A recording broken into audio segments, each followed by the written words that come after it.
Hello friends, দেখো এখানে তিতান আর তিতানের পাপা ready হয়ে গেছে, সাথে আমিও রেডি হয়ে গেছি। আমরা আজকে বেরোবো, কারণ তিতানের পাপা আজকে বিকালে দোকানটা অফ করেছে, তাই আমরা একটু ঘুরতে বেরোবো। কোথায় যাব তো আমরা ডিসাইড করিনি কোথায় যাব, রাস্তায় বেরিয়ে ডিসাইড করেছিলাম কোথায় যাব। তো বেরিয়েই চলে গেছিলাম একটা রেস্টুরেন্টে, সেখানে গিয়ে কিছু খাবার অর্ডার করেছিলাম। তো যতক্ষণে আমাদের খাবারটা রেডি হচ্ছিল ততক্ষণে তিতান ওখানে দাঁড়িয়ে একটু ক্যাম্পা খেয়ে নিচ্ছিল। তারপর কিছুক্ষণের মধ্যেই আমাদের পার্সেলটা আমাদেরকে দিয়ে দিয়েছিল, আর সেই পার্সেলটা নিয়ে আমরা সোজা চলে গেছিলাম আমার মামার বাড়ি। তো সেখানে গিয়ে কিছুক্ষণ টাইম কাটিয়ে ওদেরকে একটা প্যাকেট দিয়ে আমরা আবার বাড়ির দিকে আসছিলাম। তো বাড়ি আসতেই, বাড়ির রাস্তায় ঢুকতেই দেখো আমাদের এখানে কিন্তু একটা আছে ছোটোখাটো ক্যাফে, তোমরা কেউ জানো কি না জানি না।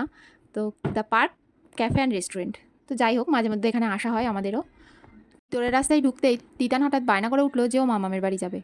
তো আমরা সেই জন্য ডান দিকে না গিয়ে গাড়িটা তিতানের পাপা বাদিকে ঘুরিয়ে নিয়েছিল, কারণ ডান দিকে গেলে আমাদের বাড়ি আর বাদিকে গেলে তিতানের মামার বাড়ি। তো যাই হোক, আমাদের ভিতরের রাস্তাটা দেখো কত অন্ধকার, কি বিভৎস অন্ধকার, ভীষণই ভয় লাগবে একা একা গেলে। তারপর দেখো তিতানের মাম্মাম দরজা খুলতেই তিতান ঘরে গিয়ে একটু খেলা করে নিচ্ছিল। ওর মাম্মাম একটা টেবিল ফ্যানের হাওয়া খাচ্ছিল, সেটা সামনে বসেই ও অনেক ঢং করে একটু খেলা টেলা করে নিচ্ছিল। তারপর আমরা চাটা খেয়ে বাড়ি চলে এসেছিলাম। তো এটাই ছিল আজকে আমাদের ঘুরতে যাওয়ার ব্লগ। টাটা।